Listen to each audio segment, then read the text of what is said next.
Springfield plans to apply for a Brownfields Cleanup Grant, and city leaders want to hear from you. The EPA grant, worth up to $4 million, would go towards cleaning up and improving the properties at 404 and 428 North Jefferson.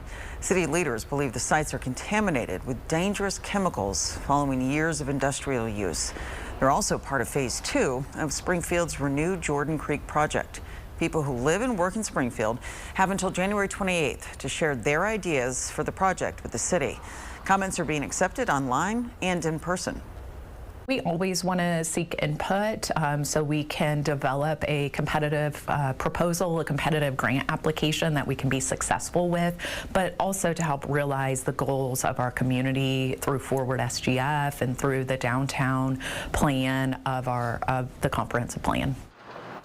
There will also be a meeting from 4:30 to 5:30 on January 21st at the Bush Municipal Building. City staff will be available to answer questions about the grant process and get your feedback. If you'd like more information about the Brownfields grant or how to leave a comment for city leaders, check out this story on KY3.com.